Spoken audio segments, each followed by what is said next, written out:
quisiera decirles, o sabemos que estamos estudiando la Confesión de Fe de 1689, Confesión Bautista, pero quiero hacer, mientras lo que estudiaba en estos días, de hecho ayer, escuchaba a un hermano que él decía, bueno, hay varias maneras de estudiar la confesión, ¿verdad? Una manera estructural, ¿verdad? Y decía otro punto que ahorita no recuerdo, pero también él decía que la confesión de nosotros, tenemos que verla como la confesión tiene un corazón pastoral.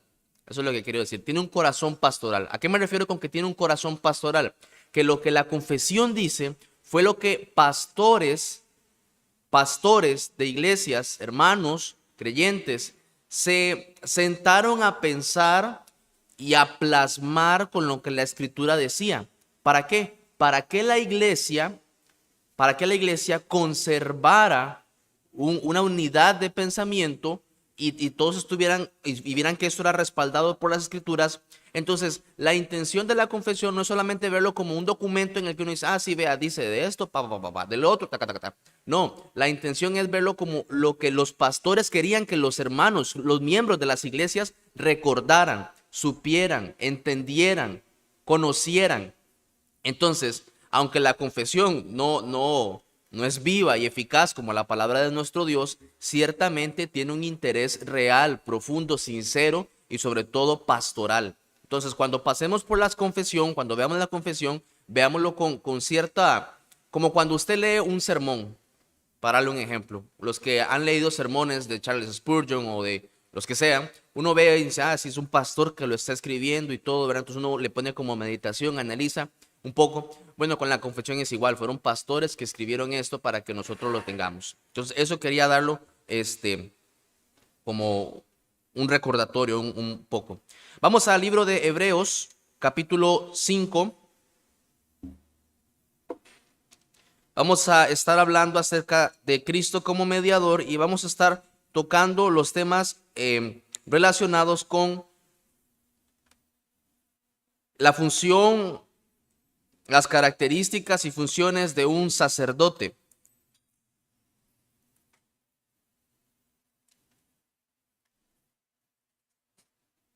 Hebreos capítulo 5.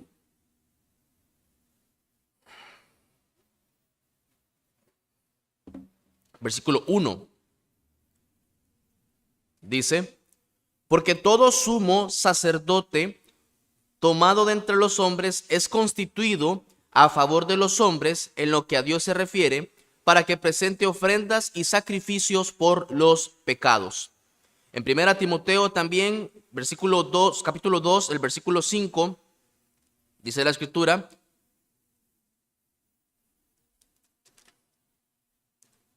2:5, porque hay un solo Dios y un solo mediador entre Dios y los hombres, Jesucristo, hombre. Amén. Ahora, una de las cosas leyendo, ¿verdad? Estaba leyendo un comentario y por el comentario que decía me di cuenta que era de un corte medio católico, porque decía, hay un solo mediador entre Dios y los hombres, Jesucristo, hombre. Dice, en otras versiones dice un único mediador. Entonces, los comentaristas decían de eso, bueno, el hecho de que sea, que diga único, no exime de que los ángeles, los santos y aún la Virgen María intercedan por Dios, ¿verdad? Por nosotros ante Dios. Y digo, no, esto no tiene sentido. La Biblia dice, hay un solo mediador entre Dios y los hombres. Ellos dirán, no, la tradición católica, la tradición de la iglesia dice de que también hay otros mediadores. La pregunta que uno tiene que levantar ante ese argumento es el siguiente: ¿para qué otro mediador? ¿Por qué otro mediador? ¿Por qué yo voy a necesitar de un ángel o de un santo o de la Virgen María, como le llaman? ¿Para qué voy a necesitar un mediador si Dios ya ha dejado claro que solo hay un mediador? Cristo es suficiente y nada más, nada más. Ahora, en el Antiguo Testamento encontramos dos tipos de oficios que están relacionados con la comunicación que tenía Dios con los hombres y viceversa. Cuando Dios hablaba con los hombres y cuando los hombres trataban de acercarse a Dios. Y estos dos oficios corresponden al de profeta y al de sacerdote.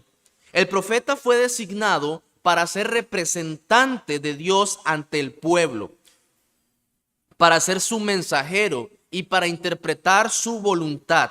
Esa era la labor del profeta. Eso era cuando lo vemos en la Biblia, siempre dice en el Antiguo Testamento, así dice Jehová, así ha dicho el Señor, así dice Jehová. Entonces esa era la labor del profeta, venir y comunicar lo que Dios quería que el pueblo supiese. Y tenía que ser levantado por Dios exclusivamente. Pero también encontramos el sacerdote. El sacerdote era el representante de los hombres ante Dios. Y ahí la comunicación es a la inversa. Ya no es Dios hablando, sino que más bien son los hombres que están intentando acercarse a Dios. Este tenía el privilegio especial, el sacerdote, de acercarse ante Dios y de hablar y de actuar en beneficio del pueblo. Esa era la labor del sacerdote, buscar el beneficio del pueblo ante su Dios. Ahora bien, Cristo cumple perfectamente estos dos oficios. Cuando Cristo viene, Él no dice, así dice el Señor. Él dice, de cierto te digo. O sea, está dando por sentado que Él es Dios y Él como Dios está hablando y dando indicaciones claras. Ahora, cuando hablamos de Cristo como mediador, estamos hablando mayormente o específicamente de su oficio como sacerdote. ¿Por qué? Porque Él está acercándonos a Dios, Él está mediando con Dios. Ahora, más que un sacerdote, está como un sumo sacerdote. Y el sumo sacerdote en Levíticos, el capítulo 4, el versículo 5, la parte A, habla acerca de un sacerdocio ungido, un sacerdote ungido. Un sacerdote ungido era una persona que había sido designada única y exclusivamente para poder entrar al lugar santísimo. En la Biblia vamos a encontrar que hay sacerdotes, pero para entrar al lugar santísimo solo había un sumo sacerdote, solo uno y nada más. Ahora vamos a estar viendo acerca de las características y funciones de un sacerdote en las Escrituras. Primeramente, el sacerdote debe ser elegido de entre los hombres para ser su representante. En Hebreos el capítulo 5, el versículo 1, lo acabamos de leer, vemos claramente cómo tiene que ser una persona elegida de entre los hombres. Vuelvo a leer a ustedes, dice, porque todo sumo sacerdote, tomado de entre ¿dónde? De entre los hombres, es constituido a favor de los hombres en lo que a Dios se refiere, para que presente ofrendas y sacrificios por los pecados. Ahora bien, esto es lo que nos dice la confesión de fe en el párrafo 2. Vamos a la confesión de fe, nuestra confesión en el párrafo 2. Resulta y sucede que en el párrafo 2 nos está hablando acerca de la encarnación del Hijo para ocupar el oficio como mediador. El Hijo se encarna, se hace hombre. Dice, en el principio era el verbo y el verbo era con Dios y el verbo era Dios. Y luego más adelante dice, y aquel verbo fue hecho carne y habitó entre nosotros. Ahora, el párrafo 2 dice lo siguiente, el Hijo de Dios, la segunda persona en la Santa Trinidad, siendo Dios verdadero y eterno, el resplandor de la gloria del Padre, consustancial con aquel e igual a él que hizo el mundo y quien sostiene y gobierna todas las cosas que ha hecho. Hasta ahí nos habla del sujeto. El párrafo 1, el punto número 1 nos habla del sujeto. ¿Quién es la persona que va a ser encarnada para realizar el oficio de sacerdote o mediador? Bueno, ahí dice, está toda esa explicación hermosa y maravillosa. Cuando llegó la plenitud del tiempo, en esa parte, el punto 2 nos habla acerca del tiempo en el que se dio. Dice, tomó sobre sí la naturaleza del hombre con todas sus propiedades esenciales. Ahí habla acerca de la esencia de este mediador. Ahora, es importante, dice, tomó sobre sí la naturaleza del hombre con todas sus propiedades esenciales. Ahora, los pastores, cuando hacen esta anotación en la confesión, cuando ellos vienen y dicen esto, es porque no dice, obviamente, o sea, uno ahora dice, obviamente era hombre, o sea, con todas las características de un hombre. Pero en aquel momento, y aún de hecho todavía, había ciertas denominaciones y a veces hasta controversias de que si era 100% hombre o si era 100% Dios, o fue hombre por un momento y Dios por otro momento, o que si tenía hombre y Dios reposó pero no tenía alma de hombre. Hay muchas cosas, hermanos, que nosotros detrás del telón no nos damos cuenta de lo que pasaba realmente en ese momento. Pero los pastores de esta iglesia dicen, vean, hermanos, iglesia, la naturaleza del hombre con todas sus propiedades esenciales, y dice, y con sus debilidades concomitantes. Concomitantes. Ahora usted tiene que decir, ¿qué es concomitante? ¿Qué es concomitante? Dice que concomitante, la palabra concomitante significa que lo acompaña o que va como a la par. Ahora, dice, con sus debilidades concomitantes. ¿Cómo? ¿Cristo tenía debilidades? No, Cristo no tenía debilidades, pero los seres humanos, los hombres, sí tenemos algunas, vamos a ver, deficiencias o debilidades en nuestro cuerpo, por decirlo de alguna manera. ¿Cómo cuáles? Por ejemplo, nos cansamos, por ejemplo, nos da sed, por ejemplo, nos da hambre, nos da sueño. Es interesante esta parte porque Cristo no fue hecho hombre y no fue que él nunca tuvo sueño, pasaba despierto. De hecho, dice la Biblia que después de estar 40 días y 40 noches en el desierto, tuvo hambre. Es algo muy humano, muy de un hombre. Dice que cuando estaba la barca agitándose por el mar, Jesús, ¿qué estaba? Estaba durmiendo. Dice que cuando estaba en el pozo, se acerca una mujer y le dice, dame de beber. Entonces, estas cosas que vemos en los evangelios dejan evidente que Jesús era un hombre. De hecho, es interesante porque Cristo, vamos a ver, Cristo tenía amor, ¿verdad? Mostraba amor. Se entristecía, se alegraba, porque era un hombre también. También era Dios. De Dios encontramos que se enoja también, encontramos que ama también, pero hay algo que no encontramos en Dios, y es que Dios nunca se va a angustiar, nunca se va a angustiar. En Cristo sí lo encontramos. Mateo 26, 38, cuando Él está pronto a hacer, al momento de la crucifixión, vemos que Él dice, mi alma está triste,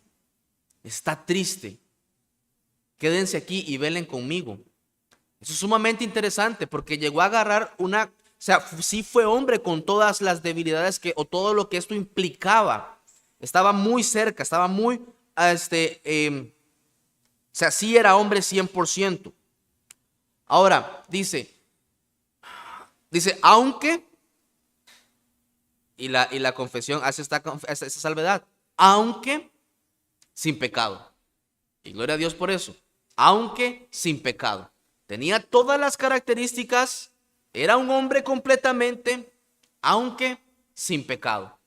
Y así fue como entra este mediador, así es como entra se encarna el Hijo para ser sacerdote. Y vemos también después, siendo concebido por el Espíritu Santo en el vientre de la Virgen María, al venir sobre ella el Espíritu Santo y cubrirla el Altísimo con su sombra, y así fue hecho de una mujer de la tribu de Judá, de la simiente de Abraham y David, según las Escrituras, de manera que dos naturalezas completas, perfectas y distintas se unieron inseparablemente en una persona, pero sin conversión, composición o confusión alguna. Los pastores decían, no hay ninguna confusión. La Biblia así lo dice, así lo establece y no hay ninguna confusión. Estas dos naturalezas fueron perfectamente unidas, Dios y hombre. esta persona es verdaderamente Dios, verdaderamente Dios y verdaderamente hombre. Dice, aunque un solo Cristo, el único mediador entre Dios y el hombre. De hecho, en la escena, cuando Cristo está en la barca durmiendo, vemos esas dos naturalezas trabajando en conjunto. Como hombre está durmiendo, y cuando lo levantan, se levanta, y como Dios dice, calla y enmudece. Y las personas se veían y decían, ¿quién es este?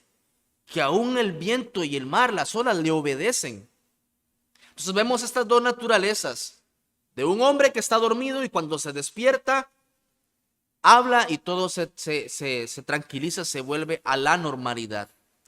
Vemos después del punto, el punto 5, vemos los resultados. Hay una plena deidad, una verdadera humanidad y una personalidad singular.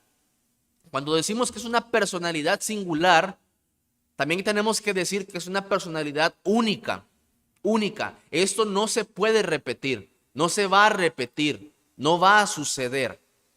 Aunque muchas personas se proclamen a sí mismos Cristos o Mesías, esto no va a volverse a dar, no va a suceder nunca más. Sucedió una vez y para siempre. Cristo es suficiente. Hay una enfermedad que se llama megalomanía.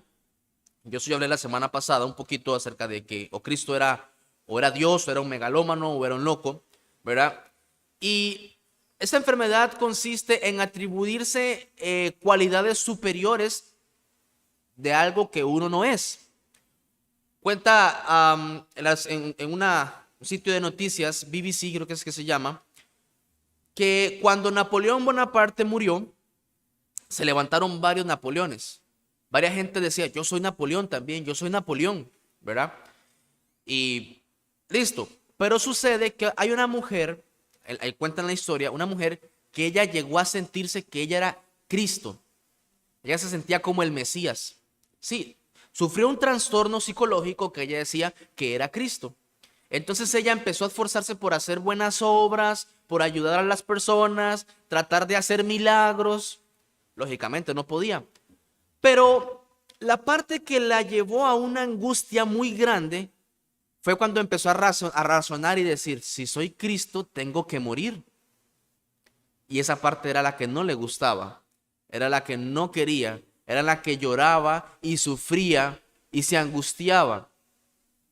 Porque no quería morir, no quería desprenderse de su familia, de todo lo que tenía. Ahora, eso es un ejemplo. Para dar un ejemplo, todo aquel que se diga que es Cristo tiene que llevarlo hasta las últimas consecuencias. Y solamente Cristo lo llevó hasta las últimas consecuencias. Y aún puede que alguno lo lleve hasta las últimas consecuencias, pero Cristo resucitó. Por eso es único, simplemente. Por eso hay muchas cosas más. Ahora, con respecto al sacerdocio, retomando el tema de las características y funciones, es que este sacerdote no solamente debe ser elegido de entre los hombres, sino que es designado por Dios.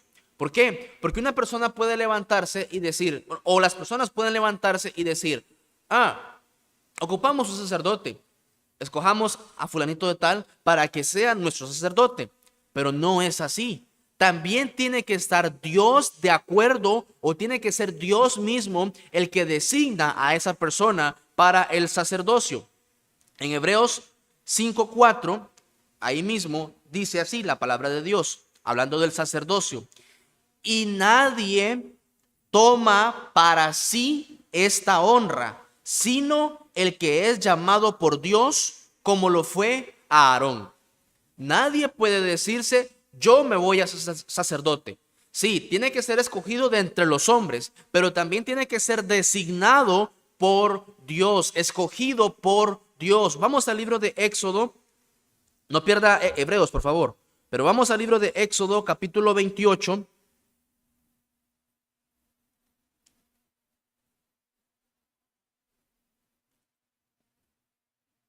Versículo 1.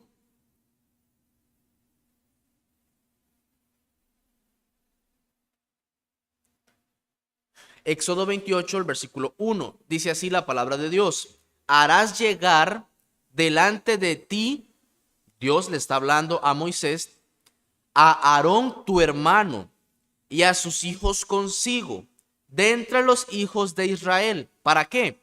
Para que sean mis sacerdotes, dice Dios, a Aarón y a Nadab, a Abiú, Eleazar e Itamar, hijos de Aarón.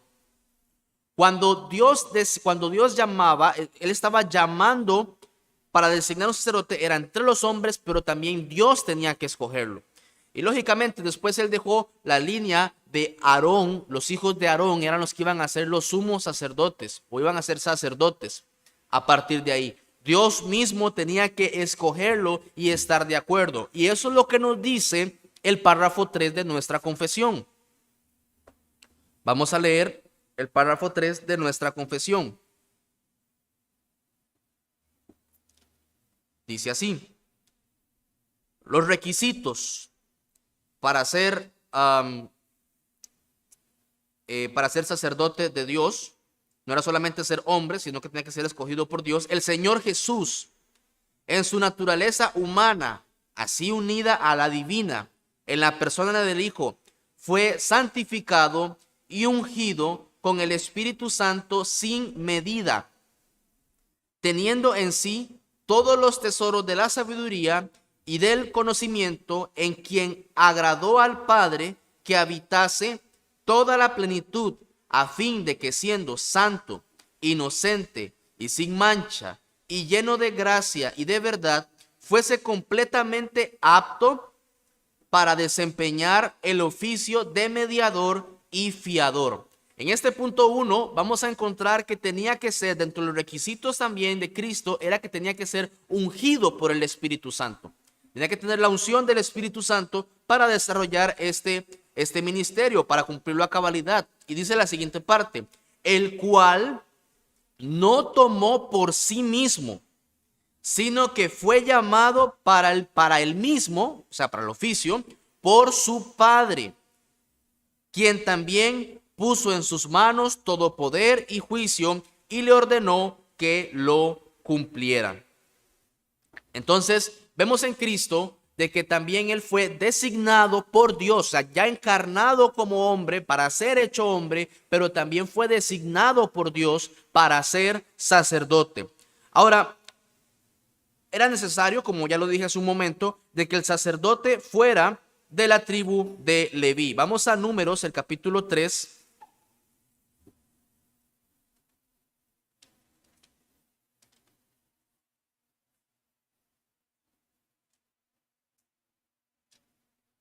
Versículos 1 al 4.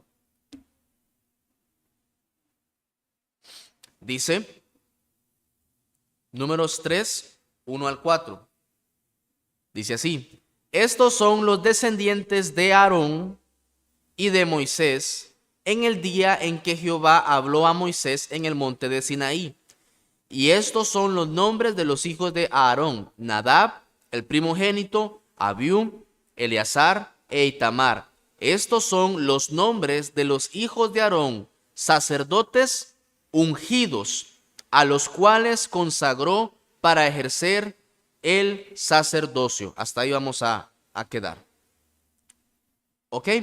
Entonces, vemos y encontramos que tenía que venir siendo igual de la línea de Aarón, de la tribu de Leví. Y eso es súper importante también, porque vamos a encontrar que Cristo, o sea, para ser sacerdote y para ser sumo sacerdote, ¿de dónde tenía que venir Cristo entonces? De la tribu de Leví. Pero él no viene de la tribu de Leví. Él viene de la tribu de Judá. Se habla de Cristo como león de la tribu de Judá. En un momento voy a estar abarcando ese tema. Ahora, en el párrafo 3 de la confesión se nos habla de que Jesús fue ungido por el Espíritu Santo y que además este oficio se lo dio Dios mismo. Vamos a Hebreos, el capítulo 5, versículos del 5 al 6.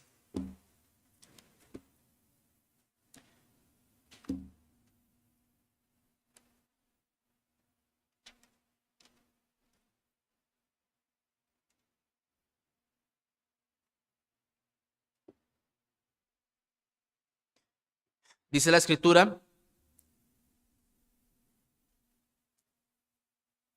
Dice, así tampoco Cristo se glorificó, Hebreos 5 del 5 al 6, se glorificó a sí mismo haciéndose sumo sacerdote.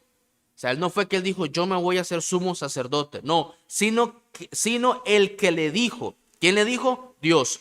Tú eres mi hijo, yo te he engendrado hoy. Como también dice en otro lugar, tú eres sacerdote para siempre, según el orden de Melquisedec. Este oficio de Cristo era especial. Cristo fue y es considerado y es sumo sacerdote según un orden especial, según el orden de Melquisedec. Ahora voy a detenerme aquí porque a veces no dice, si Cristo es sacerdote según el orden de Melquisedec, que uno pasó por ahí y uno dice, ¿cómo es el tema con Melquisedec? ¿Verdad? Melquisedec. De Melquisedec tenemos muy poca información. Hace poco, de hecho, el pastor lo estuvo hablando en la reunión de oración, pero de Melquisedec tenemos muy poca información. Pero a pesar de que tenemos muy poca, tenemos la necesaria y la suficiente. En Génesis, vamos a Génesis capítulo 14. ¿Quién es Melquisedec? Sí, cuando usted lea su Biblia, el próximo año que empiece la lectura de la Biblia y pase por ahí, ya va a entender por qué, o vamos a tener más comprensión de por qué Melquisedec. Génesis, el capítulo 14. Sucede que un poco atrás vinieron unos reyes y fueron a pelear a Sodoma y a Gomorra y otras ciudades y se llevaron todo lo que tenían, gente cautiva, y se llevaron también a Lot, el sobrino de Abraham. Entonces cuando Lot se da cuenta de esto, Lot agarra sus cosas, su gente y se va para la guerra. Le gana a esos reyes y cuando regresa, cuando él viene de regreso, es que se encuentra con esta situación, con este evento. Génesis capítulo 14, versículo 17. Cuando volvía de la derrota de Kedorlaomer y de los reyes que con él estaban, dice, salió el rey de Sodoma a recibirlo al valle de Sabe, que es el valle del rey. Entonces, Melquisedec, dice, rey de Salem y sacerdote del Altísimo, sacó pan y vino y le bendijo, diciendo, bendito sea Abraham del Dios Altísimo, creador de los cielos y de la tierra, y bendito sea el Dios Altísimo, que entregó tus enemigos en tu mano, y le dio a Abraham los diezmos de todo. Y después de ahí, no se sabe nada más. Fue muy cortito, ¿verdad? Lo que aparece en la escena. Ahora, note que él era un caso muy particular. Primero dice que era sacerdote del Dios Altísimo.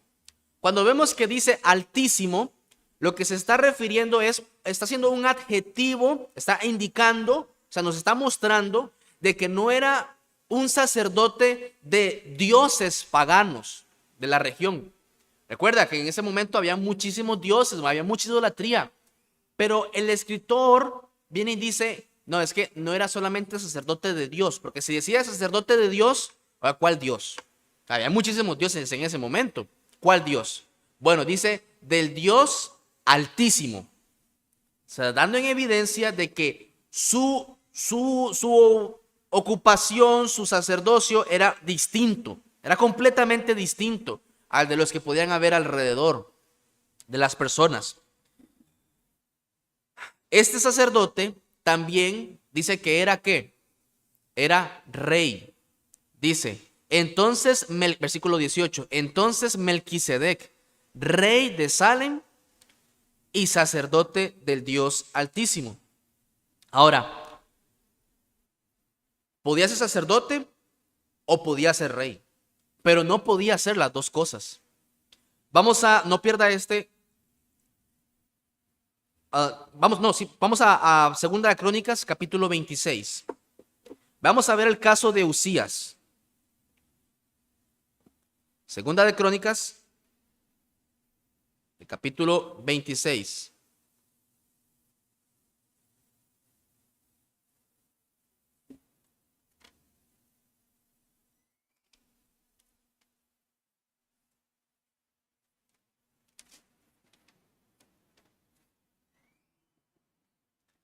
Segundo Crónicas 26, 16 y 20. 16 al 20, perdón. Este era, voy a dar unas características. Antes, en el versículo 4 dice que ese sacerdote dice, e hizo lo recto ante los ojos de Jehová, conforme a todas las cosas que había hecho Amasías su padre. Y persistió, versículo 5, en buscar a Dios en los días de Zacarías, entendido en visiones de Dios, y en estos días en que buscó a Jehová, él le prosperó. Él le prosperó. O sea, era un rey ciertamente temeroso de Dios, que se esforzaba por estar en obediencia con la ley de Dios, ¿verdad? Hasta dice que era amigo de la agricultura. Ese rey me caía muy bien por eso. Pero dice en el versículo 16 y 20, vamos a encontrar esto. Dice, mas cuando ya era fuerte, su corazón se enalteció para su ruina, porque se rebeló contra Jehová su Dios, entrando en el templo de Jehová para quemar incienso en el altar del incienso. Y entró tras él el sacerdote Azarías, y con él 80 sacerdotes de Jehová, varones valientes. Eran valientes porque para ir a hablarle a un rey y decirle que estaba mal, bueno, se ocupaba mucha valentía. Y se pusieron contra el rey Usías y le dijeron, no te corresponde a ti, oh Usías, el quemar incienso a Jehová, sino, ¿a quiénes? A los sacerdotes, hijos de Aarón, que son consagrados para quemarlo. Sal del santuario, porque has prevaricado, y no te será para gloria delante de Jehová Dios. Entonces Usías, teniendo en la mano un incensario para ofrecer incienso, se llenó de ira, y en su ira contra los sacerdotes, la lepra le brotó en la frente, delante de los sacerdotes, en la casa de Jehová, junto al altar del incienso. Y le miró el sumo sacerdote Azarías y todos los sacerdotes, y he aquí la lepra estaba en su frente, y le hicieron salir apresuradamente de aquel lugar, y él también dio prisa a salir, porque Jehová lo había herido. Note esto. ¿Cuál fue el pecado entonces de ofrecer incienso? No, era de que él quería hacer algo que solo los sacerdotes podían hacer. Esa es la clara respuesta en las Escrituras. Dios le promete un reinado a David. Le dice que sus hijos se iban a estar en el trono. ¿Ok? Vemos que David es de una tribu, los levitas de otra tribu. No podía haber, no podía ser.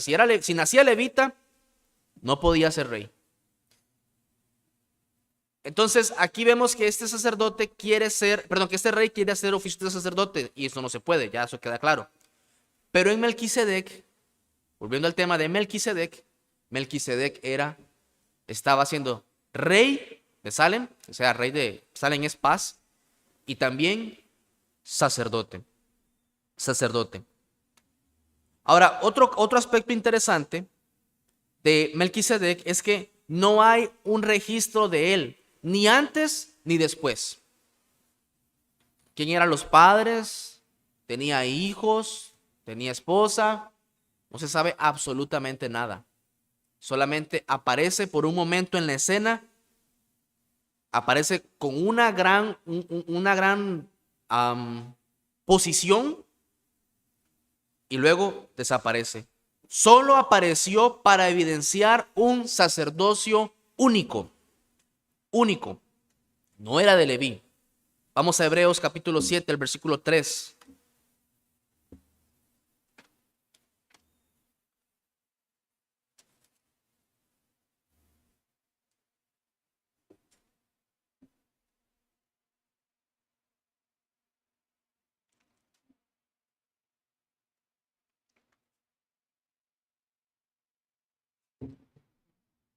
Hebreos 7:3.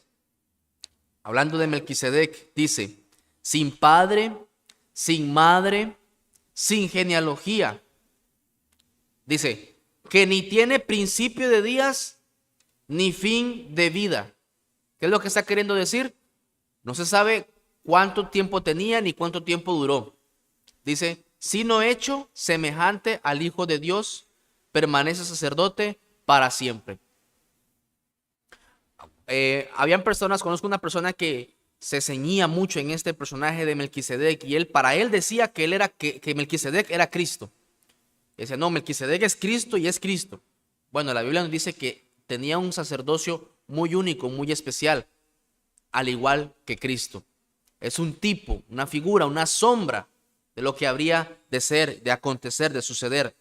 Ahora, tan grande y real era este sacerdote que Abraham mismo, a quien los judíos tienen en altísima estima, se sometió ante Melquisedec.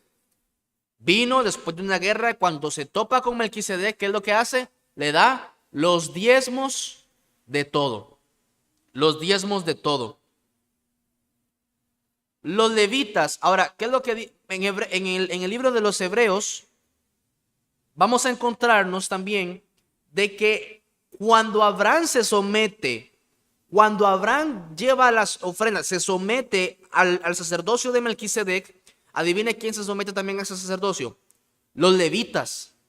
¿Por qué? Porque Abraham estaba cargando todavía sobre sus hombros todo ese linaje que iba a venir después. O sea, Abraham era la cabeza federal en cierto sentido de los levitas. Por eso, Melquisedec es mayor que los levitas. Los levitas no son iguales o superiores. No, es mayor. Abraham viene y lo da todo a Melquisedec. Los levitas también se lo dieron todo a Melquisedec. Y es algo tan grande y tan importante y tan impresionante. Ahora, vamos a capítulo 7 de Hebreos. Sí, aquí donde estamos en Hebreos. Vamos a leer. Dice todo el capítulo, o gran parte.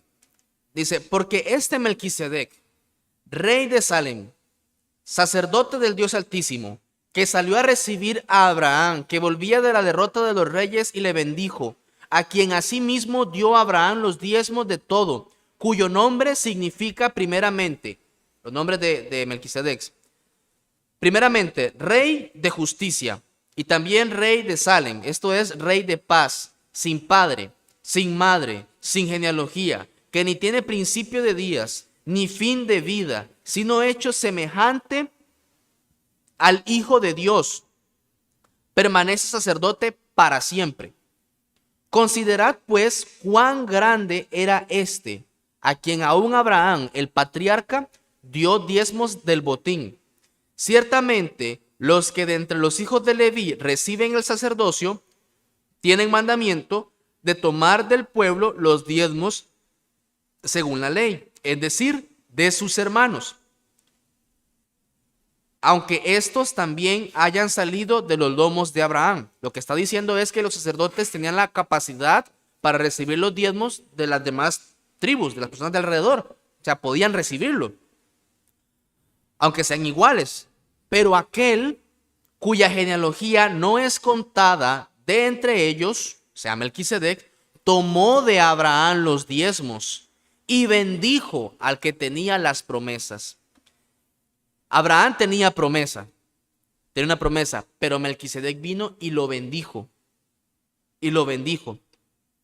Y dice, y sin discusión alguna, dice el escritor de Hebreos, vamos, sin discutir, o sea, para todos es un hecho de que el menor es bendecido por el mayor. O sea, no es el menor el que bendice al mayor, sino que el mayor bendice al menor. Eso es lo que pasaba cuando Jacob y Esaú iban donde Isaac para que los bendijera. O sea, el mayor bendecía al menor. Melquisedec bendijo a Abraham. Y aquí ciertamente, dice en el versículo 8, y aquí ciertamente reciben los diezmos hombres mortales, pero allí uno de quien se da testimonio de que vive. Y por así decirlo, y por decirlo así, en Abraham pagó el diezmo también Leví, lo que acabo de decir hace un momento, que recibe los diezmos, porque aún estaba en los lomos de su padre cuando Melquisedec le salió al encuentro. Ahora, en los versículos siguientes hay un razonamiento maravilloso. Dice el versículo 11: si pues la perfección fuera por el sacerdocio levítico, porque bajo él recibió el pueblo de la ley, ¿qué necesidad habría aún de que se levantase otro sacerdote según el orden de Melquisedec y que no fuese llamado según el orden de Aarón? O sea, ¿qué es lo que está diciendo aquí? Dice, ok, si la ley del mandamiento fuese suficiente y todo está ahí bien claro, ¿para qué otro sacerdote? Ahora bajo un nuevo orden. O sea, ahí están los sacerdotes. ¿Para qué un nuevo sacerdocio? Dice, porque cambiado el sacerdocio, necesario es que haya también cambio de ley. Uno dice, ¿cómo? ¿Cambió la ley entonces? La ley de Cristo, por fe, por la fe en Él, por la fe en Él. Vean todo lo que se está orquestando. Es un asunto casi que hasta legal que tiene que darse y todo trabaja en una armonía perfecta. Y aquel, dice, y aquel de quien se dice esto, o sea, el nuevo sacerdote, dice, es de otra tribu, de la cual nadie sirvió al altar. No es de la tribu de Leví. Porque manifiesto, o sea, todos sabemos que nuestro Señor vino de la tribu de Judá, de la cual nada habló Moisés tocante al sacerdocio. Nada hay rastro de que haya un sacerdote de la tribu de Judá. Dice, y esto es aún más manifiesto, el versículo 15, si a semejanza de Melquisedec se levanta un sacerdote distinto, no constituido conforme a la ley del mandamiento acerca de la descendencia, sino según el poder de una vida indestructible. Dice, no constituido conforme a la ley del mandamiento acerca de la descendencia. O sea, la ley era esta: tenía que nacer de Aarón, tenía que venir de la tribu de Leví, tenía que salir de los lomos de Aarón. Pero dice que de ese sacerdote, es diferente. Dice, sino según el poder de una vida indestructible, superior, un sacerdocio superior. Ahora dice así, pues se da testimonio de él, tú eres sacerdote para siempre. ¿Según el orden de Leví, de Aarón? No, según el orden de Melquisedec. Ahí está. Por eso apareció Melquisedec en Génesis. Por eso estaba ahí, aunque muy cortito y no entendimos. Sí, es para que verlo después, claro y evidente, evidenciado, completo, perfecto y maravilloso. Ahí está Cristo. No era de Leví, era de Judá, pero Dios lo hace sacerdote. ¿Según quién? Según lo que vemos en Génesis. Qué maravilloso. Dios cuidó hasta el más pequeño detalle. Queda pues abrogado el mandamiento, versículo 18, queda pues abrogado el mandamiento anterior a causa de su debilidad e ineficacia, pues nada perfeccionó la ley. De la introducción de una mejor esperanza, por la cual nos acercamos a Dios. Hay un sacerdocio con una mejor esperanza. Es un sacerdocio que es eterno. Primeramente, es eterno, una vida indestructible, acabamos de leer. Sacerdote para siempre, también acabamos de leer. Dice así, y esto, versículo 20, y esto no fue hecho sin juramento. Dice, porque los otros ¿qué? Sacerdotes, ciertamente sin juramento fueron hechos sacerdotes. Entonces decía, ok, hijo de Aarón, de Leví, lo vamos a escoger, y Dios lo escoge y lo designa, es sacerdote. Listo, no hay ningún juramento. Pero con Cristo dice, pero con el juramento del que le dijo, juró el Señor y no se arrepentirá. Tú eres sacerdote para siempre, según el orden de Melquisedec. ¿Recuerdan de Nadab y Abiú, los hijos de Aarón? Cuando ofrecieron incienso extraño, Dios los mató ahí mismo. Pero dice Dios que con Cristo juró: eres sacerdote para siempre, para siempre. No solamente dijo eres sacerdote para siempre, no, Él lo juró. O sea, es inquebrantable, es inmutable, es perfecto, es como sellado, está sellado.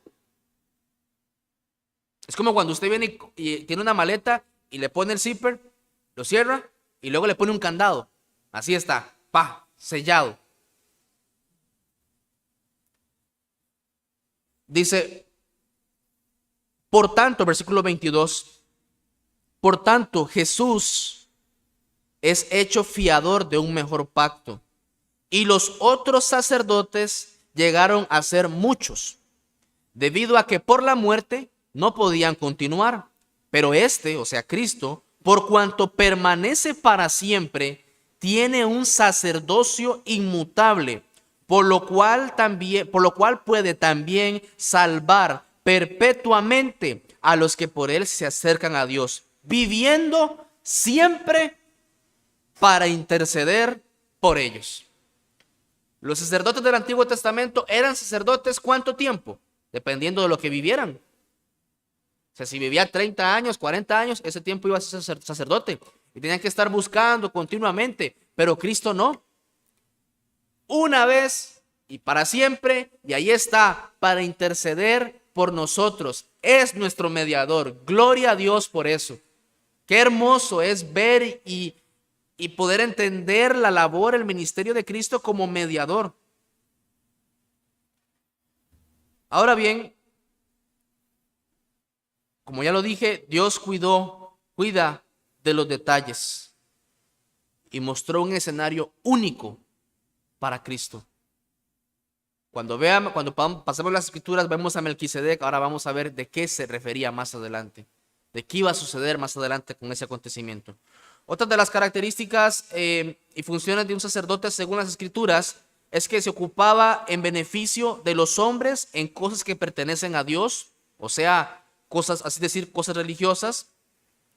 El trabajo especial de un sacerdote es el de ofrecer dones y sacrificios por los pecados. Ese es otro punto.